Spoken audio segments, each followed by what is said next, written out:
বৈধ আয়ে কোটি টাকায় গরু আর ১৫ লাখে ছাগল কেনা সম্ভব নয় বলে মন্তব্য করেছেন কুষ্টিয়া ৩ আসনের সংসদ সদস্য মাহবুবুল আলম হানিফ। আর দুর্নীতি বৃদ্ধির জন্য দুদকের জবাবদিহির অভাবকে দায়ী করেছেন কুমিল্লা ৬ আসনের সংসদ সদস্য আকম বাহাউদ্দিন বাহার।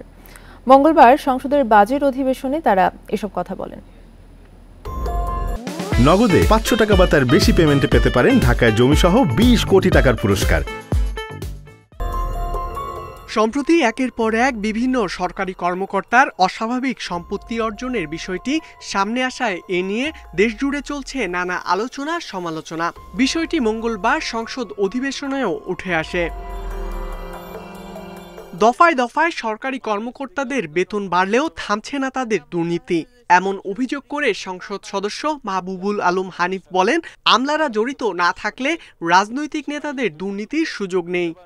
একটা গরুর দাম ১ কোটি টাকায় বিক্রি হয়েছে, যার মাংস হবে ১৪০০ কেজি, অথচ তাহলে পার কেজিতে প্রায় ৭,০০০ টাকা কেজি করে পড়ে। এটা কারা কিনলো, কেন কিনলো? এটা বৈধ উপায় যাদের, তারা এইভাবে টাকা খরচ করে কিনতে পারে না। দুর্নীতি হয়তো সরকারের ডেভেলপমেন্ট এবং প্রকিউরমেন্ট ওয়ার্কে, তো সেখানে একজন রাজনীতিবিদের সুযোগ কোথায় দুর্নীতি করার, যদি সরকারি কর্মকর্তারা তার সঙ্গে জড়িত না থাকে? এরকম হাজার হাজার মতুর এখন যারা দুর্নীতির অভিযুক্ত এরকম আছে। সরকারি কর্মচারীদের দুর্নীতি বন্ধে প্রতি মাসে সাব রেজিস্ট্রি অফিস, গাড়ির শোরুম থেকে ভোক্তাদের তথ্য সংগ্রহ, একই সঙ্গে সরকারি কর্মকর্তাদের নিয়োগ, পদোন্নতি এবং ৫ বছর পর পর হলফনামা পেশ করা বাধ্যতামূলক করার পরামর্শ দেন আওয়ামী লীগের এই নেতা। সব খাতে অবৈধ সম্পদ অর্জনের জন্য দুর্নীতি দমন কমিশনের অব্যবস্থাপনায় দায়ী বলে মন্তব্য কুমিল্লা ৬ আসনের এমপি আকম বাহাউদ্দিন বাহারের। দুদক একটি স্বাধীন কমিশন, আসলে স্বাধীন, ওনারা আসলে সত্যিই স্বাধীন। ওনাদের স্বাধীনতার জন্য আজকে বাংলাদেশের জায়গায় জায়গায় দুর্নীতির ছাপ দেখা যাচ্ছে।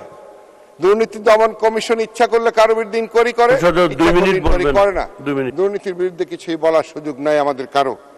এদিকে কালো টাকা সাদা করার ক্ষেত্রে নিয়মিত করের তুলনায় ১৫% কম কর আরোপের সমালোচনাও করেন তারা।